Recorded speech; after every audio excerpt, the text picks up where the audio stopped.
Graça e paz, que o Senhor nos abençoe. Mais um dia para refletirmos sobre a tua palavra. Parabéns, aniversariantes. Deus te dê muitos anos de vida, né? É uma vitória numa época tão difícil. E você que perdeu algum parente, ou por Covid, ou por algum motivo, que Deus te console.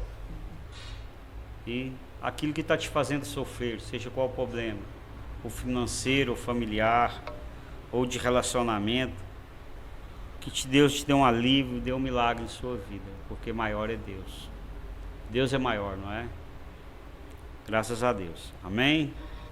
Hoje vamos falar sobre uma parte, né, da construção do Templo de Salomão, quando ele começa a construir o templo. E vamos fazer uma reflexão sobre esta parte. Vamos primeiro ler 1 Reis 5, de 1 a 12, mas vamos ler parte só, porque é muito longo. Mas é 1 Reis de 5 a 12. Lê para nós, por favor. Irão, rei de Tiro, sempre tinha sido amigo de Davi. Então, Salomão enviou mensageiros a Irão, dizendo: Você sabe que Davi, meu pai, não pôde edificar um templo ao nome do Senhor, seu Deus, por causa das guerras em que se viu envolvido. Porém, a mim, o Senhor meu Deus tem dado descanso. Por isso, tenho a intenção de edificar um templo ao nome do Senhor meu Deus, como o Senhor falou a meu pai, dizendo: O seu filho, que porei em seu lugar, no seu trono, esse edificará uma casa ao meu nome. Agora, ordene que cortem cedros do Líbano para mim. Os meus servos estarão com os seus servos.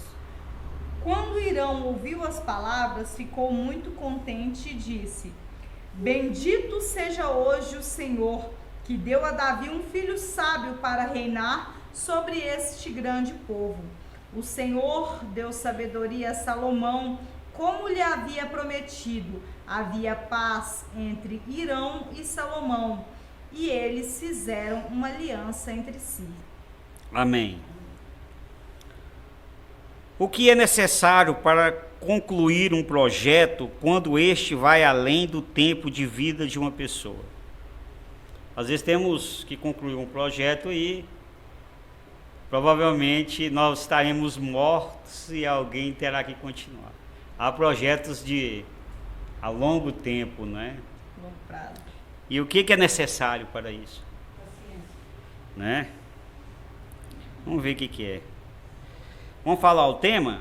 Projeto para posteridade. Vamos falar junto? Projeto para posteridade. Quer dizer, para seguir, né? As gerações a gerações. Essa palavra é meio complicada, mas não é não, vocês entenderam. O rei Salomão assume o trono no lugar de seu pai Davi. Irão, rei de Tiro, fica feliz, pois tinha amizade com seu pai, rei Davi. O rei Salomão fala do projeto da construção do templo e pede para o rei Irão lhe fornecer madeira. E ambos fizeram um acordo. O rei Irão fornecia madeira e o rei Salomão pagava as despesas dos trabalhadores de Tiro. Então esse foi o acordo entre eles, né? Irão era amigo de Davi, ficou feliz por o filho de Davi ter assumido o trono e fizeram um acordo. Então Irão fornecia madeira e Salomão pagava as despesas, né, dos funcionários do rei de Tiro lá. Vamos entender um pouco a história antes dessa construção desse templo pelo rei Salomão. Porque o projeto da construção do templo ele já começou com Davi. Ele não começou com o rei Salomão. Tanto é que projeto para a posteridade. O rei Davi havia levado a Arca da Aliança para Israel. Em 2 Samuel 6 vai falar, esse projeto a gente até estudou, né? Essa parte aí de levar a Arca. Deu vários problemas, mas ela chegou lá. Então, Davi já tinha essa noção do sagrado, levar a arca para Jerusalém. O rei Davi comenta com o profeta Natã que ele tinha o desejo de construir o templo. Então ele chega para o profeta Natã e fala: desejo construir o templo. E o profeta Natan, ótimo, faça conforme o seu coração. Naquela mesma noite, o Senhor fala ao profeta Natan para ele avisar ao rei Davi que quem construiria o templo seria seu sucessor ao trono. Salomão assume o trono e tem o mesmo desejo que seu pai Davi de construir o templo. Então Deus disse assim, fala para Davi, não é para Natan, o profeta Natan, que ele vai construir o templo, não. Como a gente já leu o texto, Davi era um homem de guerra, derramou muito sangue. Então era um período do rei Salomão, um período de paz, sem guerra. Salomão não era um homem de guerra, então foi para ele construir o templo.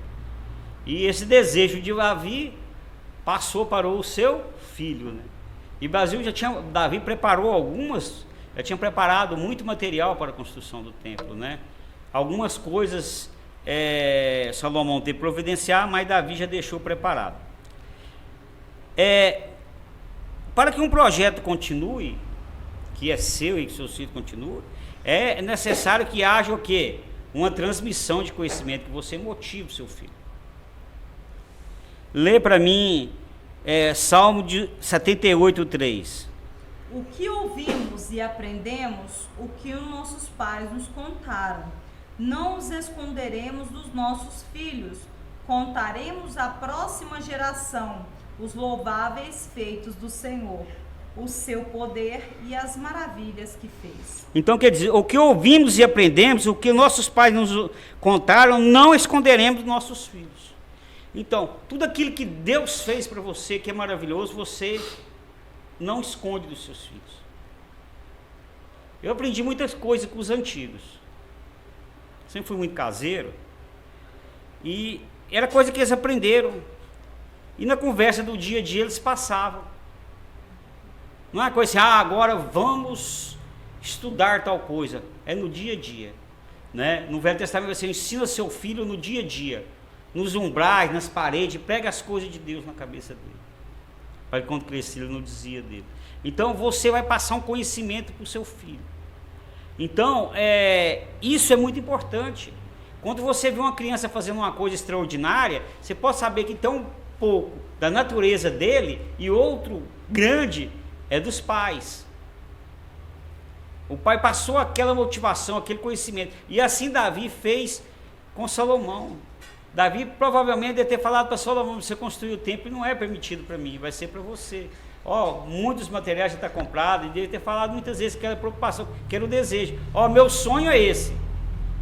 Eu lembro de um sujeito que falou assim, meu sonho sempre foi formar, fazer um diploma. Eu não pude fazer, mas minhas filhas formaram.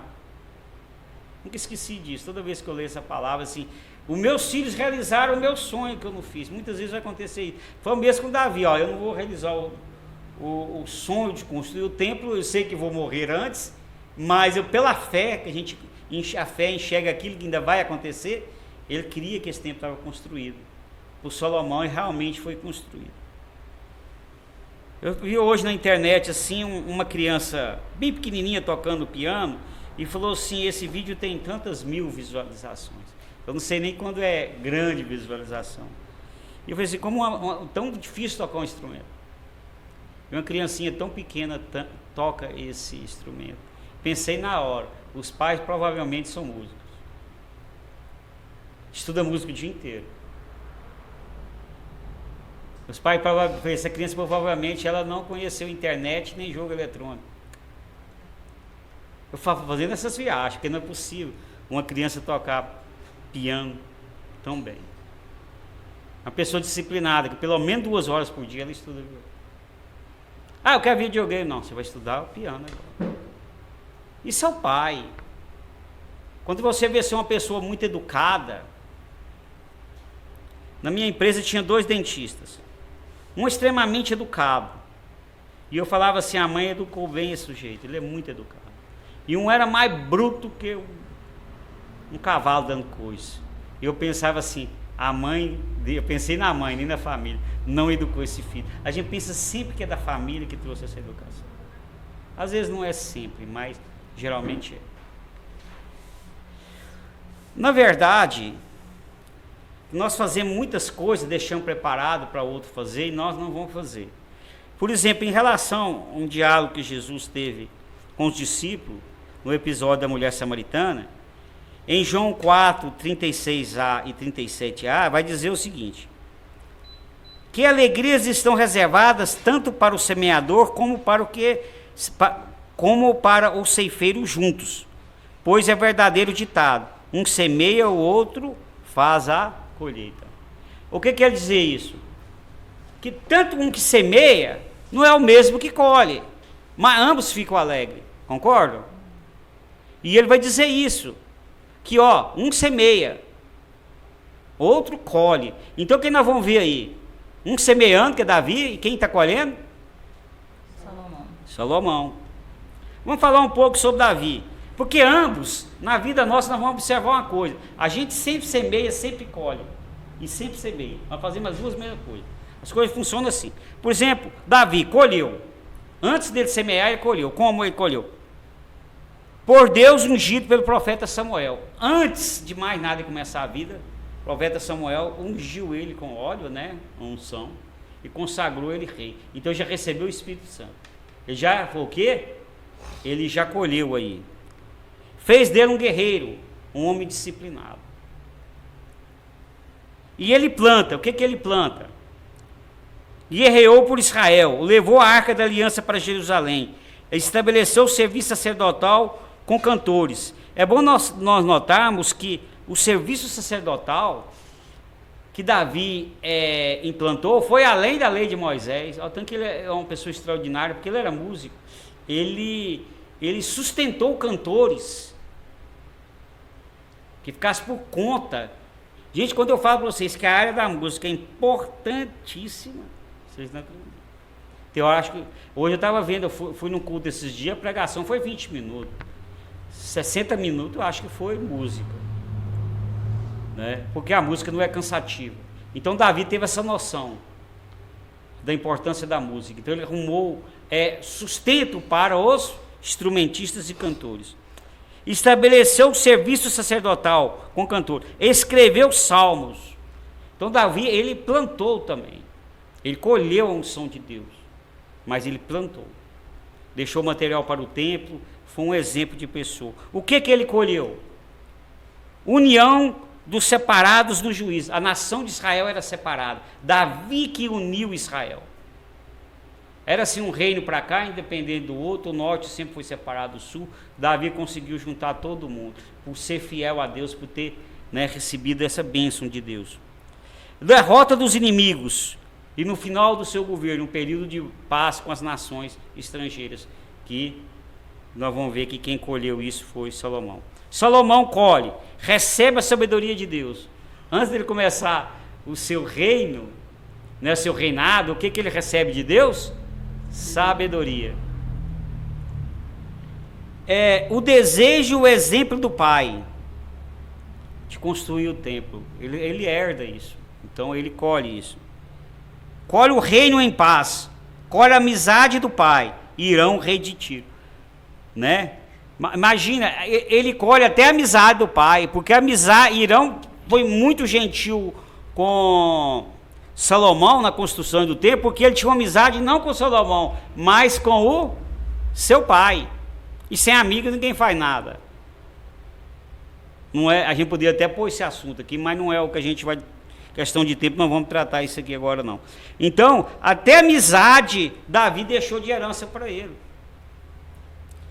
Ele colhe isso. O que ele planta? Ele constrói o templo, constrói o palácio, escreve provérbios e eclesiastes. Ele fez alguma coisa, ele colheu, mas ele fez alguma coisa. Escreveu provérbios e eclesiastes. A gente vai ver que provérbios quase todo é de Salomão. O homem sabe. O que ele colhe? Um reino de sucesso. Até a rainha de Sabá foi lá, conheceu as riquezas de Salomão. Foi conhecidíssimo o progresso de Salomão. Por quê? Porque ele plantou, ele recebeu, ele colheu, plantou e colheu novamente, recebeu sucesso. Nos dias de hoje, é necessário trabalhadores. Nós precisamos de pessoas que plantam. É ou não? Mateus 9, 37 e 38, lê para nós. A colheita é grande, mas os trabalhadores são tão poucos, disse ele aos seus discípulos. Portanto, peçam ao Senhor da colheita que chame mais trabalhadores para os seus campos de colheita. Amém. Então, Jesus classificou a pregação do Evangelho e o trabalho com as pessoas como uma plantação. Então, são poucas pessoas que trabalham, que plantam, que colhem. E precisa de muito trabalhador no trabalho de Deus. Alguns são evangelistas, outros trabalham na área da música, outros pregam, outros falam de Cristo, outros frequentam o templo. São um punhado de gente, cada um na sua função, mas é necessário que haja quem trabalhe. E ele falou assim, ore a Deus que haja trabalhadores. Que a nova geração cresça no caminho de Deus e fale de Jesus para os outros. Hoje eu estava vendo uma pregação curta, de uns 10 minutos, de Billy Graham, e ela dizia, seja diferente do mundo. Uma pregação para os jovens, seja diferente do mundo. Tudo que você fizer, que você, jovem, acha que é moderno, é para frente, você está simplesmente sendo um comum. Eu lembro que uma coisa triste era alguém chamar alguém de comum. Ô doido, até agradável, mas ô comum. Quer dizer, poxa, eu sou um cara comum.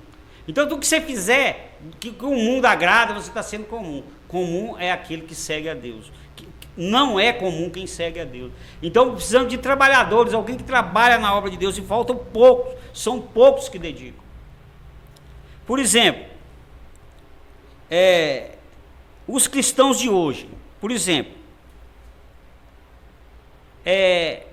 nós colhemos, né? O que nós colhemos hoje? Os cristãos de hoje, colhe salvação em Jesus. Jesus já morreu por nós, não precisamos morrer. Nós colhemos a salvação. Nós colhemos a palavra de Deus, a Bíblia, ela já está com nós aqui, não precisamos escrevê-la, ela já vem traduzida, inclusive.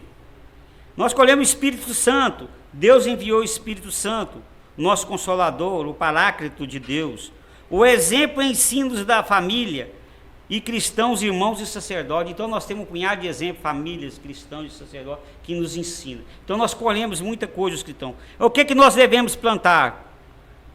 Pregação do Evangelho, falar de Jesus, nós temos que fazer essa função. Leitura da Bíblia, temos que ler a Bíblia, temos que orar, serviço sacerdotal, serviço, trabalho na igreja, ensinar as pessoas e os filhos, nós temos que fazer alguma coisa, não é só colher. Porque a vida, que eu falei desde o começo, é assim, você recebe, você trabalha e você doa. É igual uma lavoura. Um faz o quê? Lança semente. Outro colhe. E assim por diante. Mas nós participando de todos os processos. O que nós colheremos, cristão? Conversão dos filhos, conversão da nossa família, das pessoas, a paz de Cristo, que é certo. Está sem paz, nervoso demais, muitas vezes a gente está mesmo. Muitas vezes falta de Cristo no coração. Porque Jesus disse, a minha paz vos dou, não como o mundo dá falta de paz. E nós colhemos essa paz que o mundo não dá. E por fim, o mais importante, a vida eterna, nós colhemos isso. Isso não depende de nós. Mas nós temos que fazer o quê? Lançar a semente, colher. Para recebermos o resultado dessa colheita. Mas quem é o dono de tudo e quem age tanto no que semeia como no que colhe? Quem está por trás de tudo? Né? Quem fornece a semente? Quem dá o alimento? Lê para mim 2 Coríntios 9, 9a. Ora, aquele que dá a semente ao que semeia, também vos dê pão para comer, e multiplique a vossa sementeira, e aumente os frutos da vossa justiça. Então quer dizer, ora, aquele que dá a semente ao que semeia. Quem que é que dá a semente ao que semeia? Até nisso, para a gente semear, a gente tem que receber antes a semente. Ninguém é autossuficiente, segundo a Bíblia. Nós dependemos de Deus para tudo.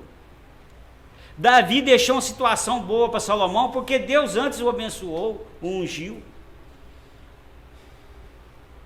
Então Deus é o que está agindo em todos os casos, tanto com o que semeia, quanto com o que colhe. Então disse: o Deus é que dá a semente ao que semeia, também vos dê pão para comer, e multiplica a vossa sementeira, e aumente os frutos de vossa justiça. Então ele diz assim: e Deus vai aumentar, vai te dar pão para comer, vai te dar o sustento, ainda vai aumentar a sua semente. Esse é o nosso Deus, que é maravilhoso. Basta nós confiarmos neles e trabalharmos.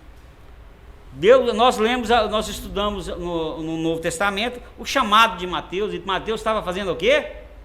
Trabalhando na colhedoria. Quando ele chamou os discípulos, o que os discípulos estavam fazendo? Pescando. Então Deus nos chamou para trabalharmos. Para quê? Para Ele dar a semente, Ele multiplicar a semente e dar o pão. Mas há necessário, né? Jesus disse uma palavra muito boa: o Pai trabalha até agora e eu também trabalho. O que nós recebemos de Deus?